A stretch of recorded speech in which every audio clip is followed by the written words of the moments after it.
근데 이제 페루하고 제가 콜롬비아에서 근무를 했었어요. 근데 이 페루의 실상 아까 말씀드렸잖아요. 여기는 보세요. 이게 차 집이야. 응? 집이야. 이 집이야.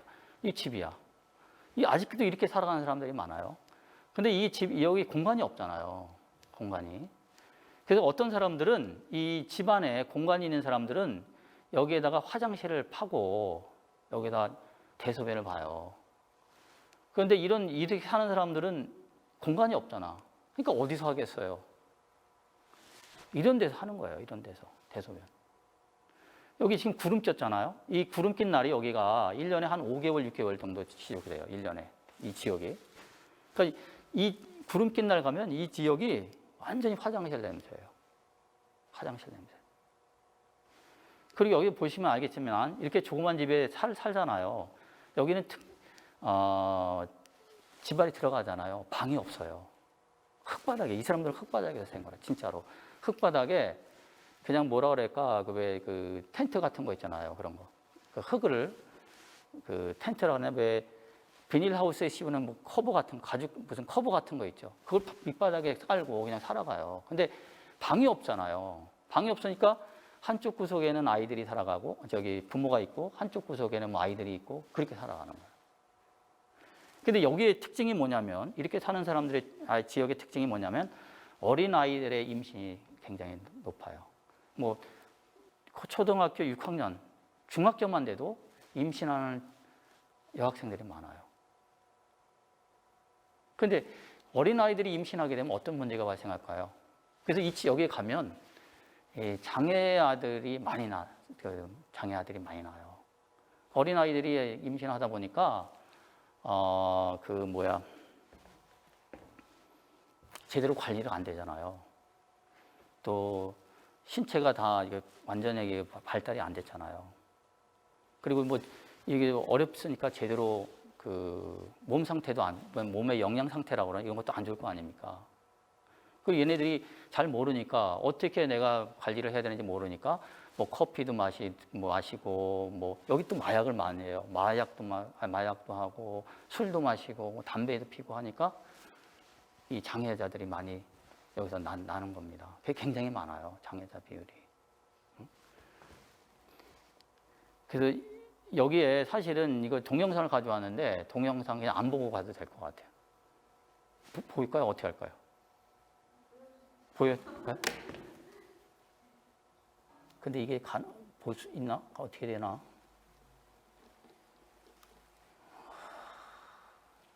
어떻게 되지? 그래서 동영상 보려면 이거 어떻게 해야 되지? 여기 뭐가 떠야 되는데 안 뜨는데? 그걸 해야 될 것 같은데. 링크는 돼 있는 것 같아요. 그건데. 그래요. 여기. 그냥 짧게만 볼게요. 한번 거기. 그냥 그렇게 보면 될 것 같은데. 소리가 없나요? 소리 안 나게 했어요. 소리 안 나게. 여기 그러니까 상하수도 시설이 없다고 그랬잖아요. 그래서 물트럭차가 와서 물을 공급해요. 이 지역이. 나중에 한번 보면 알 거예요. 다 보세요. 다 그냥 모래잖아요. 모래. 비가 거의 안 오기 때문에 그래요. 여기 이제 요게 모터택시라고 해서 이게 주 교통수단이에요. 이게 지금. 이걸 타고 다녀요, 사람들이.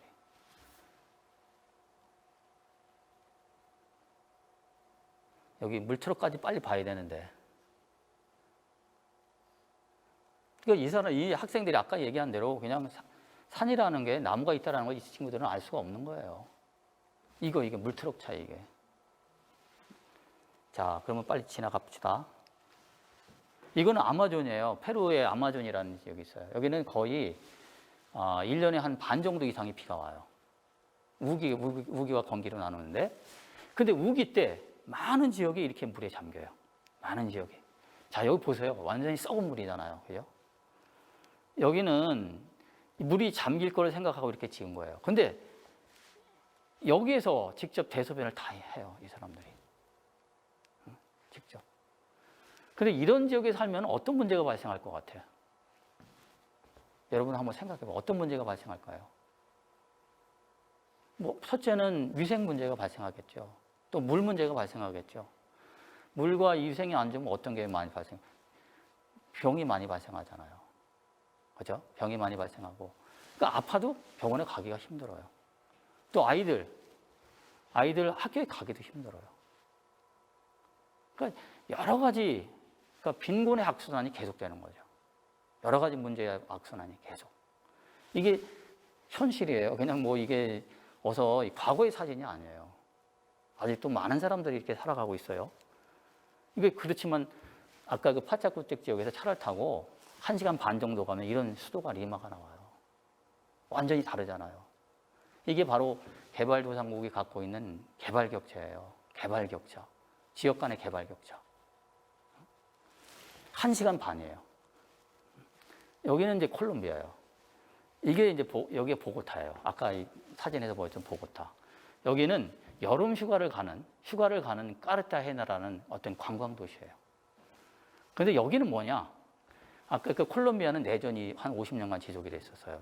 1960년부터 내전이 됐는데 그 이유가 그 도시와 농촌 간의 빈부격차가 심한 거예요. 굉장히 심한데 정부에서 아무런 대책을 강구를 안 하는 거예요. 그래서 농민들이 정부에 대응하기 위해서 조그만 조직체를 만드는 거예요. 반발하기 위한 조직체를 만들어서 이 사람들이 이제 뭐 활동을 하기 시작했는데 콜롬비아는 마약이 굉장히 세계에서 가장 많이 재배되는 나라예요.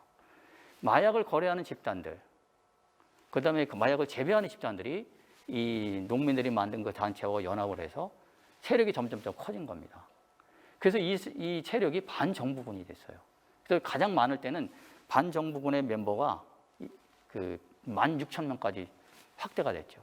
그래서 50년간 내전이 있었어요. 이 내전 기간 동안에 많은 사람들이 고향을 등지고 다른 곳에서 가서 살게 됐습니다. 700만 명이에요, 거기도. 27만 명이 내전 때문에 죽었어요. 근데 다른 지역에서 사는 사람들 무슨 문제가 있을까요? 돈이 없어요. 땅도 없어요. 또 직업도 일정하지 않아요. 그러니까 많은 사람들이 이와 같이 살아가고 있는 거예요. 이와 많은 사람들이. 여기가 잘 안 보이는데 이게 사실 바닷물이에요. 낮은 바닷물. 돈이 없고 땅이 없고 그렇기 때문에 아무런 문제가 발생하지 않은 이런 바다 위에 허름하게 집을 짓고 살아가는 겁니다. 자, 이게 집으로 가기 위한 길이에요. 이 사진을 내가 어제 찍은 2018년에 가서 찍은 거예요. 2018년에. 이 현장에 이 뚜르보라는 지역에 가서. 그리고 이 밑에는 이 산타마르타라는 지역이에요. 이건 뭐 페루의 거기보다 더 해죠. 아까 파차쿠텍 지역이라는 것보다. 완전히 쓰레기 더미 속에서. 이거 뭐 이렇게 상상할 수 있습니까, 지금? 한국에서 이런 곳이 있나요? 자, 이것도 이걸 움직여야 되나? 네? 까만 걸 클릭? 잠시만. 이거 뭐를 해야 돼, 뭐를? 어떤 걸 클릭해야 돼? 여기 나왔네요. 여기 나오는구나. 자, 보세요.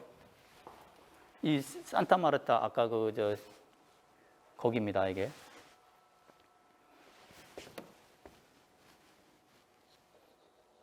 여기 아이들이 나오는데, 자, 이 아이. 여러분, 이 아이에게 무슨 희망이 있을까요? 앞으로 어떤 희망이 있을까요? 이거 빨리 가려면 어떻게 해야 돼요? 시간이 없어서 빨리 가면 좋겠는데? 다른 지역을 한번 보면 좋을 것 같아요. 다른 지역만. 아니, 거기 후반부에. 거기 말고 더, 안 되면 그냥 지나가면 좋겠다. 안 돼요? 됐어. 그냥 여기 됐어. 이거 아까 무슨 자, 그럼 다른 것 그냥 하고 그러면 그러니까 이 많은 나라들이 이 저개발국에 가서 어떤 활동을 하고 있는지 알아보도록 하겠습니다. 근데 이것은 우리나라가 하고 있는 활동이에요. 아까 ODA가 뭔지 말씀드렸죠. ODA를 하는데 여러 가지 사업 형태가 있어요. 이런 거예요. 프로젝트라든가 개발 컨설팅, 연생 초청, 뭐 봉사단 파견, 전문가 파견, 또 이 시민사회 협력 사업, 시민사회 단체, 대학과 하는 사업을 시민사회 협력 사업이라고, 혁신적 개발 협력 프로그램은 기업과 하는 사업을 얘기해요. 그리고 국제기구와 하는 것, 또 인도적 지원 사업, 이런 다양한 사업을 해요. 그럼 프로젝트라는 게 뭐냐? 이게 프로젝트는 하드웨어와 소프트웨어가 결합된 사업이라고 그래요. 그럼 하드웨어는 뭐예요? 이 건축, 시설물, 기자재, 이거 눈에 보이는 거예요. 눈에 보이고 만지는 거, 만질 수 있는 거. 근데 인적 협력 수단하는 건 뭡니까? 눈에 보이질 않아요. 전문가 파견, 연수생 초청을 통해서 우리에게 그 사람들에게 기술을 전수해 준다든가, 뭐 교육을 해준다든가, 어떤 뭡니까? 어떤 계획을 만들어 준다든가, 이런 걸 얘기를 하는 거예요. 그래서 하드웨어와 소프트웨어가 결합된 사업이다. 그리고 또 한 가지 다른 의미로서는 정해진 기관과 예산 지역에서 특정한 개발 목표와 성과를 달성하기 위해서 투입되는 활동이다. 그리고 이로 인한 결과물이다. 이렇게 돼 있어요. 자, 볼게요. 이게 파차쿠텍 지역의 우리 사례예요. 사업 사례예요. 아까 얘기했죠. 특정한 지역, 또 특정한 기간, 특정한 지역 나오죠. 특정한 기간 나오죠. 예산 나오죠. 목적 나오죠. 자, 이게 프로젝트예요. 근데 하드웨어라고 그랬죠. 하드웨어는 뭐예요? 보건소를 건축해 줬어요, 우리가. 그러니까 이런 보건소였었는데 코이카가 이렇게 지어준 겁니다. 그래서 하드웨어는 어떤 거냐? 우리가 보건소를 건축해 주고 의료 장비를 설치해 준 거예요. 소프트웨어는 뭐냐?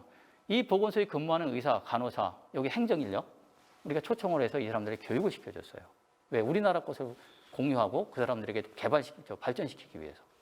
또 한 가지는 이 사람들도 무슨 질병 예방 프로그램이 있죠. 그렇지만 우리가 시행하고 있는 질병 예방 프로그램 있잖아요. 이걸 그 사람들한테 알려주는 겁니다. 더 그 사람들이 프로그램을 다양하게 하기 위해서. 그다음에 보건소 운영을, 이런 보건소를 운영할 때하고 이런 보건소를 운영할 때하고 운영 계획이 달라져야 될 거 아니에요. 그래서 이런 보건소 운영 계획을 이렇게 지원해 주는 거예요. 이런 것을 프로젝트라고 해요. 이런 것들. 그리고 또 한 가지 사례는 콜롬비아 우호 재활센터를 건립해 줬어요. 이거는 1,100만 불이 넘거든요. 1,100만 불.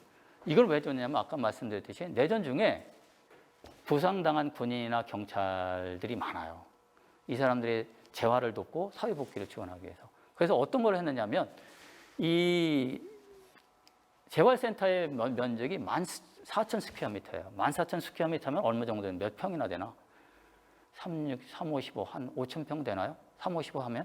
그죠? 한 5,000평 정도 되는 거야. 우리 굉장히 큰 건물이죠.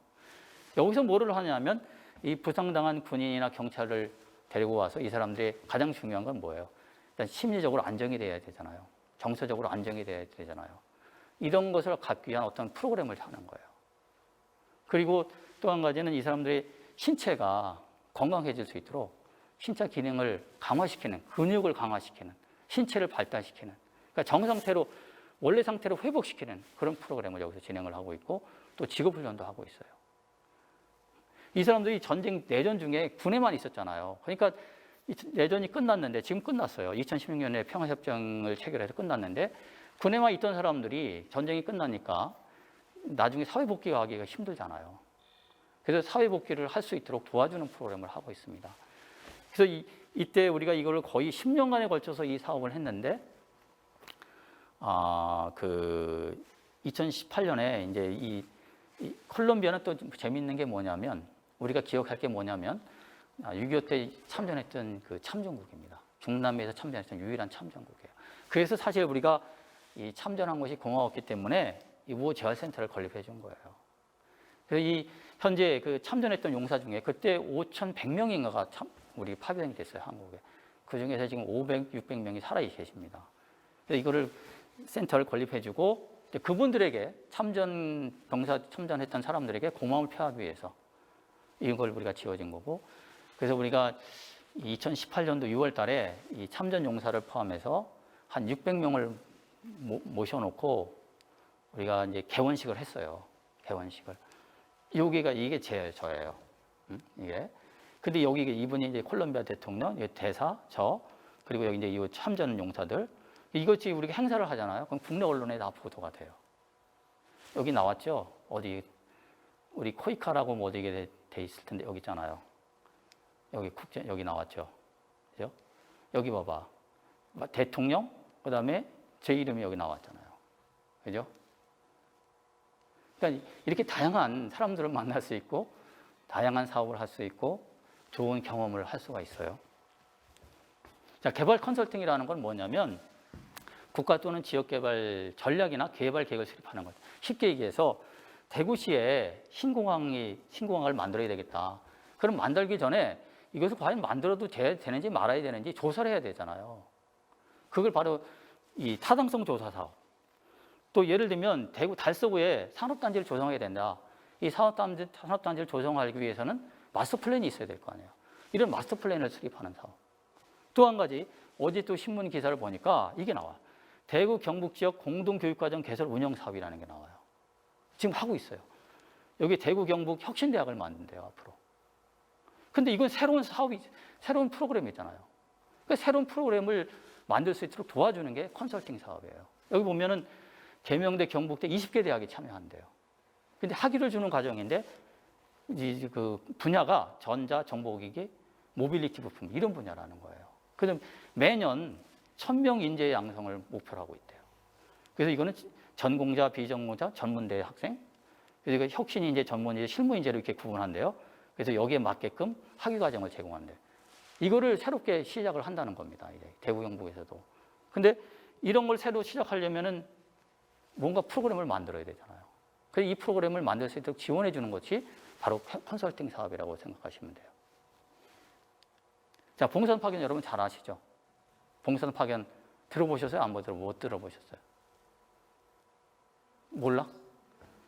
그 봉사단 파견은 내가 갖고 있는 지식, 기술을 활용을 해서 그 사람들하고 같이 공유를 해서 그 사람들이 좀 더 발전되도록 해주는 거예요. 쉽게 얘기하면.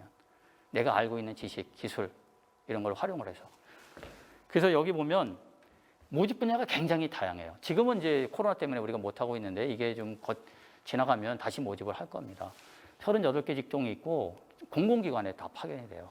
공공기관에. 활동기간은 2년이고 활동기간 중에는 생활비, 주택임차료, 진료비.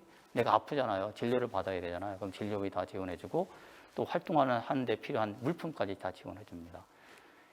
그리고 이제 귀국 후에는 2년간 활동을 마치고 돌아오게 되면 국내 정착 지원금이라는 거죠. 매달 60만 원씩 적립을 해줘요. 그리고 장학금을 주는데 이건 중요한데 내가 대학원을 가고 싶잖아요. 그러면 선발을 해가지고 대학원 그 학비를 지원해줘요. 그리고 취업 상담해주고 면접 어떻게 써야 되는지, 뭐 이력서는 어떻게 써야 되는지 이런 거에 대한 그 컨설팅을 해주고 현재는 코이카 신입 직원 모집 시에 가산점을 줘요. 또 봉사단을 관리하는 코디네이터로 활동할 수도 있고요. 그래서 활동 사진을 한번 이거는 나중에 이건 별로 안 해도 될 것 같아요. 이게 실무적인 거니까.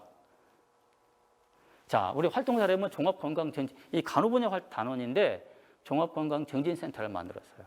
이 종합건강증진센터를 만들어서 청소년들을 대상으로 해서 어떤 걸 했느냐면 위생교육이 왜 중요하냐. 아까 얘기했잖아요. 그 흙바닥에서 자는 사람들 많은데 그 사람들이 위생이 뭐 중요한지 어떻게 알겠어요. 그래서 위생교육이 위생이 왜 중요한지, 왜 손을 닦아야 되고 이빨을 닦아야 되는지, 그리고 여기 마약, 그다음에 뭐 담배 피는 사람, 술 마시는 아이들이 많아요, 이쪽은. 그래서 그걸 하게 되면 어떤 해로운 점이 무엇인지, 그리고 또 임신을 하게 되면 어떤 게 문제가 되는 건지, 또 식습관을 어떻게 해야 되는지. 이쪽에 주로 인스턴트 식품 많이 먹거든. 이쪽에서는, 중남미에서는 콜라가 곧 물이에요. 그리고 튀긴 음식 많이 먹어요. 빵 많이 먹어요. 그러니까 이러다 보니까 건강 상태가 안 좋아지잖아요. 그래서 이제 식습관은 어떻게 들어야 되는지. 이러한 교육을 하기 위해서 공간을 만들고 또 교육을 위한 프로그램을 만들고 이 프로그램을 홍보할 수 있도록 리플렛을 만들고 교육을 할 수 있도록 물품을 교육 물품 이런 거를 비치를 해가지고 사람들에게 교육시키는 이런 사업을 한 겁니다. 자, 활동 사례를 보면 한국어 단어들 같은 경우는 한국어 교육도 시키지만 우리 한국 문화도 이렇게 가르쳐요.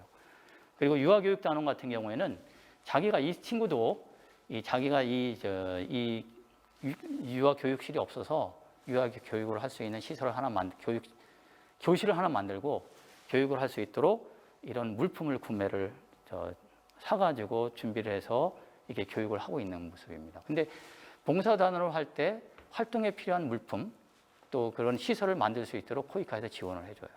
3만 불까지 가능해요. 그리고 이제 컴퓨터 단원 같은 경우에 마찬가지로 컴퓨터 훈련 교실을 만들어서 활동을 하고 있는 거고, 지역개발 단원은 이 농촌에 있는 사람들 농업할 때 물이 필요하잖아요. 그래서 물을 공급하기 위한 이런 물통을 지원해 준 겁니다. 공동으로 한국 문화 확산 활동이에요. 이거는 보면 우리가 아까 그 콜롬비아의 우호재활센터 만들었다고 그랬죠. 거기서 이거 활동한 거예요. 단원들이 같이. 그래서 여기는 이제 이 한국 문화 확산 활동이라는 건 어떤 거냐면, 쉽게 얘기하면 태극기 뭐 그린다든가 한국을 알리는 거예요. 한국 문화 알리는 거예요. 그래서 태극기 그린다든가 우리말로 이름 쓰기 한다든가 또 뭐 제기차기 한다든가, 여기 제기 만들고 있잖아, 그죠? 제기차기 한다든가 뭐 투어 이렇게 던진다든가 또 뭐가 있어? 우리 그 한복 입어본다든가. 이 한복을 굉장히 좋아해, 이 사람들. 그리고 그 뭡니까? 뭐 페이스 페인팅? 얼굴에 뭐 그리는 거 있죠. 그런 것도 하고 풍선 아트 같은 것도 하고. 이걸 하는 이유는 뭐냐면, 그러니까 우리나라를 알리는 거예요. 우리나라를 알리고 그 사람들하고 더 가까이 갈 수 있도록 하기 위해서, 이걸 우리나라 이미지를 좀 개선하기 위해서 이런 활동을 하는 거죠. 자, 이게 우리 여기 보면은 이제 독도 알리기 뭐 이런 행사도 하고, 우리 음식 있잖아요. 여기 이제 주로 외국인들이 좋아하는 음식이 뭐냐면 불고기 좋아해요. 그 잡채 좋아해요. 그 떡도 뭐 좋아하고, 떡도 좋아하고. 그래서 이걸 보니까 생각나는 게, 현지인들이 가장 좋아하는 것 중에 하나가 소주하고 삼겹살이에요. 이제 페루 사무소에 있을 때 내가 이제 2번 근무했는데, 2004년에서 2007년, 2010에서 2012년 이렇게 2번 근무했거든요. 근데 2004년에서 7년도에는 우리 한국 식당에 가면 우리 한국 사람들만 많았어요. 근데 3년 후에 다시 가니까 상당히 큰 변화가 있는 거예요. 한국 식당에 갔는데 반 정도가 페루 사람들인 거예요. 왜냐? 다시 가서 보니까, 2010년도에 다시 가서 보니까 어떤 그 텔레비전 프로그램에서 한국 드라마를 계속 방영하는 거예요. 1년 정도 계속 방영하더라고요. 그러니까 그때 이제 가장 현지인들이 좋아했던 것이 꽃보다 남자 있죠? 여러분 아세요? 꽃보다 남자? 그리고 뭐 내 이름은 김산순 뭐 이런 게 하더라고. 근데 거기 한국 드라마에 소주하고 삼겹살 많이 먹잖아요. 근데 그런 걸 보고 한국 식당에 와서 그걸 찾는 거예요. 그래서 그 2010년도에 2번째 가서 보니까 완전히 전과는 다른 그런 그 분위기가 만들어졌더라고요. 그러니까. 그래서 우리 드라마 수출도 우리가 많이 해야 돼요. 그리고 재밌는 게 또 뭐냐면, 여기는 한류 팬클럽들이 굉장히 많아요, 대학마다. 근데 이걸 누가 만들어라고 해서 만든 게 아니라 자기들 스스로 만드는 거예요. 그 얘네들이 하는 게 뭐냐면, 그 자기들이 좋아하는 아이돌 그룹 있잖아요. 그러면 그 노래 부르고 그 사람 걔네들 멤버들 생일날 같이 모여서 뭐 초코바이 켜놓고 같이 축구하고, 그 다음에 그 춤 경연대회 하고 뭐 그래요. 누가 시키지도 않았는데 그래. 그러니까 우리나라 문화를 굉장히 좋아하는 그 중남미에서는 그 현상이 많아요. 근데 그 현상이 많은데, 내가 생각해 본 거는 이 중남미에 이제 원주민이 많거든요. 원주민인데 이 원주민들이 아시아에서 간 사람들이에요. 아시아에. 놀랍게도 이 원주민들의 그 아이들이 있잖아요. 아이들 엉덩이에 우리와 같은 몽고 반점이 있어요. 그래서 우리가 정서적으로 원주민들과 우리가 뭐 느끼는 게 있는 것 같아요. 그래서 특히 남미에는 이 우리 한국 문화를 좋아하는 학생들이 굉장히 많아요. 정서적으로 비슷하기 때문에 그렇지 않은가 싶어요. 자, 우리 이제 의료 캠페인. 아까 파차쿠텍 보건소에서 했던, 여기는 아마존 지역에서 했던 의료 캠페인이고, 여기는 파차쿠텍 지역에서 했던, 여기 위생교육 시키는 거예요, 우리 단원들이. 그리고 태권도 하시는? 태권도, 예, 반갑습니다. 오셨네요. 태권도 하시는 분처럼 생기셨는데요. 아주 멋있게 생기셨는데요.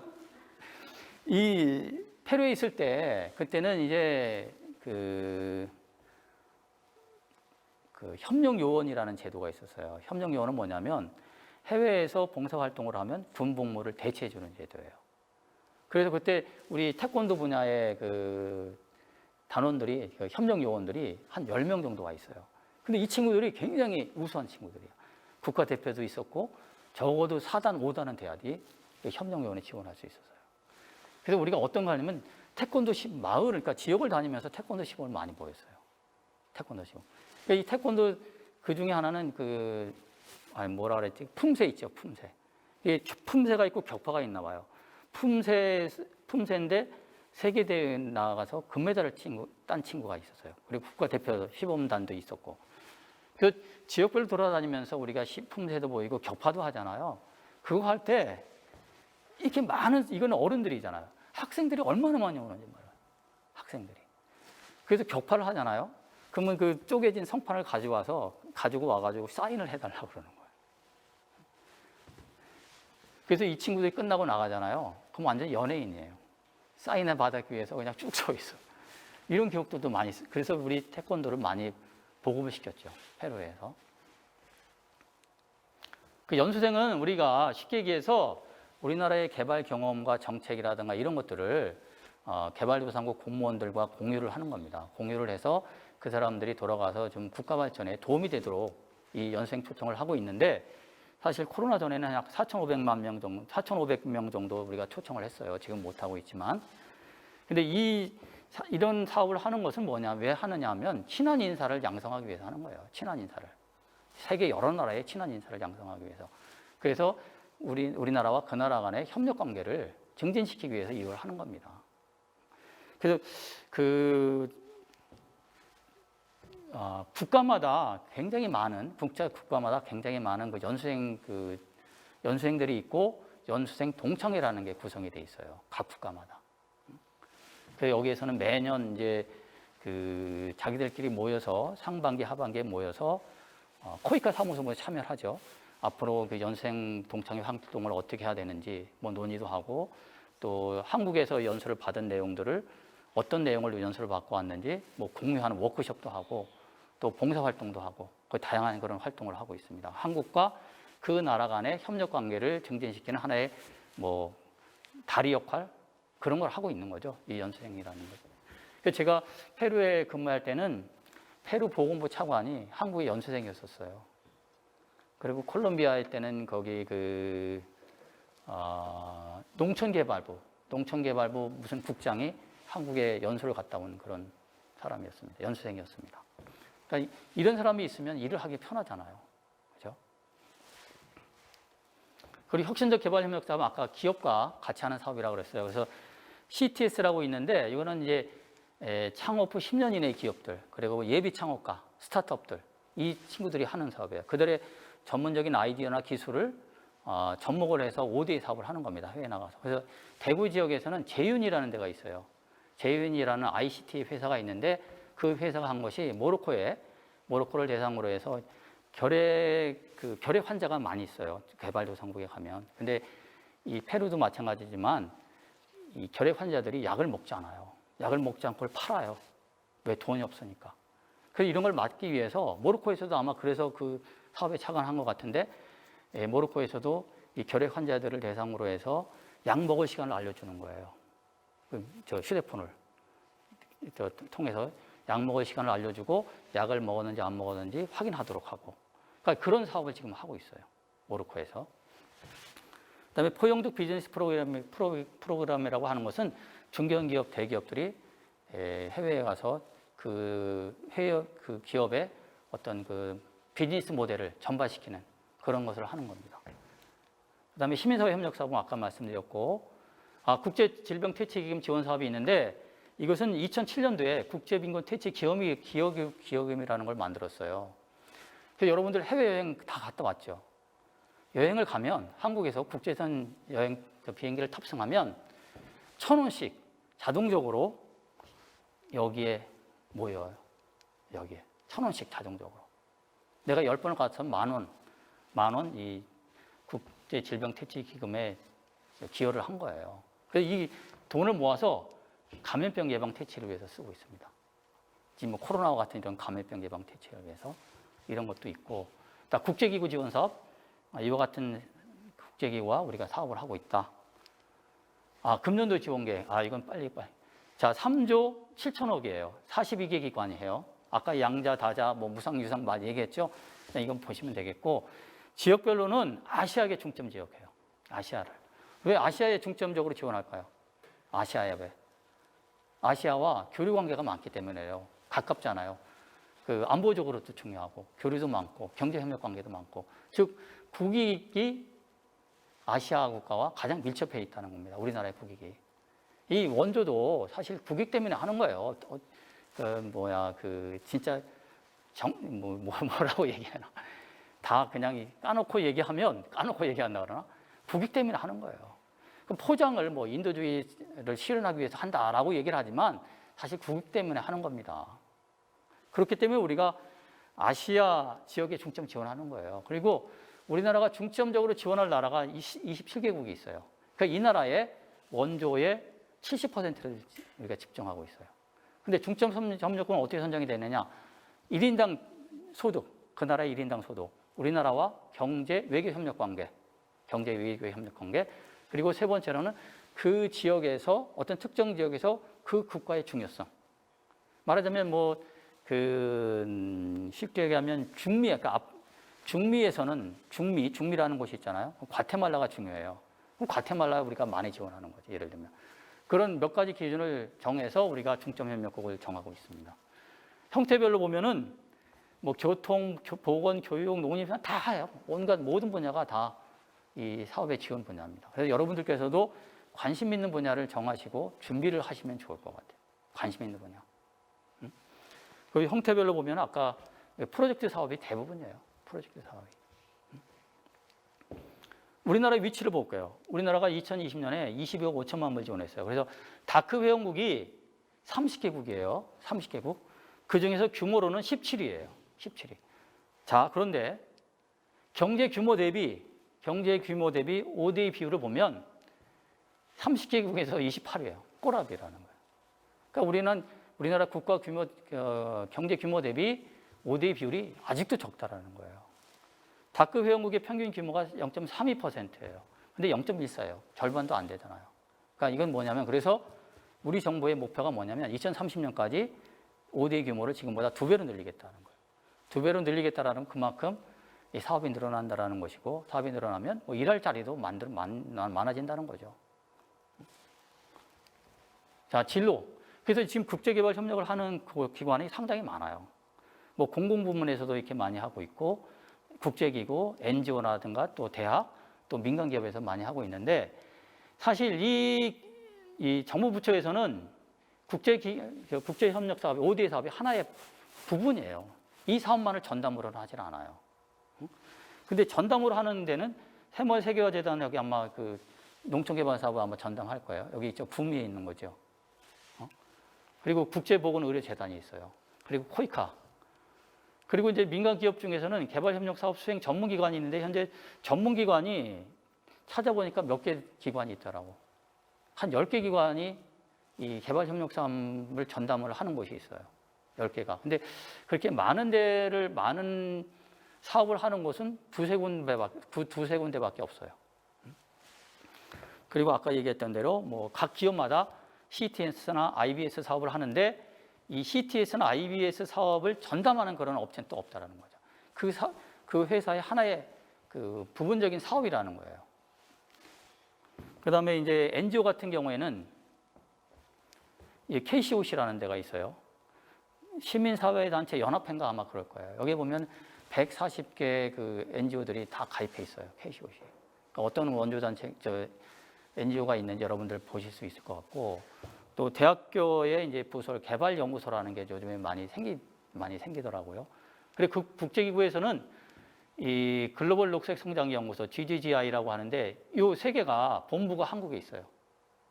그다음에 녹색 기후기금, 국제 백신 연구소, 외교부 국제기구 인사센터에 들어가면 여러분들 국제기구 관련된 인포메이션은 다 얻을 수 있어요. 공공 부분에서 이렇게 아까 얘기해요. 42개 기관이라고 그랬죠. 여기 보세요. 국무조정실부터 해가지고 쭉 지자체도 하고 있어요. 지자체 10개 지자체에서 하고 있는 곳이 많다. 근데 중요한 거는 이 사업을 전담하는 이 사업의 ODA 사업이 국제개발협력 사업의 부분이 그렇게 크지가 않다라는 거예요. 이 기관에서는 하나의 부분적인 사업이라는 거죠. 자, 코이카 뭐 있고요. 그다음에 이건 프로젝트 액션 오피서라고 하는데 이거는 코이카 프로젝트나 개발 컨설팅을 하고 있는 기관 있잖아요. 이 사업을 수행하고 있는 기관에서 선발을 해요. 그래서 기관에서 선발을 하는데 하는 일은 뭐 사업의 추진 현황에 대한 관리, 또 자료 조사, 뭐 회의 준비 뭐 이런 것들 이런 걸 하고 있고 또 이 코이카도 영 프로페셔널이라는 게 있어요. 사무소에서 파견을 하고 또 우리 이 코이카 사업을 수행하고 있는 기관에서도 이 인턴을 운영을 하고 있어요. 그래서 우리 대국제개발협력센터에서도 한 명 아까 왔었죠. 이렇게 맨 처음에 왔던 친구가 지금 인턴을 하고 있습니다. 그리고 이 대구 경북 쪽에 저기 경북대학교에 무슨 국제개발협력원인가? 국제개발협력원 거기서도 뭘 하고 있고 몇 군데에서 하고 있어요. 사무소에 가서 인턴을 하게 되면 사실은 사업 현장도 코이카 사무소에 가서 인턴을 하게 되면 사업 현장도 방문하고 또 많은 파트너들을 또 만나서 뭐 회의도 할 수도 있고 또 우리 봉사단 활동기관도 방문하고 실질적인 현장 경험이 될 수가 있어요. 코이카 사무소 인턴을 하게 되면. 자, 연수행 초청 사업 인턴. 연수행 초청 사업이 어떻게 진행이 되는지 인턴. 그다음에 이제 국제개발 협력 인턴십이라고 해서 코이카 10개 부서에서 인턴 그 프로그램을 운영을 해요. 코이카 10개 부서에서. 이거는 이제 행정 업무를 지원한다든가 뭐 사업 실적을 정리한다든가 또 회의 준비한다든가 하는 일은 인턴들이니까 하는 일들은 비슷해요. 그리고 해외 봉사단 아까 말씀드렸고 이렇게 다양한 또 이 봉사단 형태도 다양해요. 봉사단 형태도.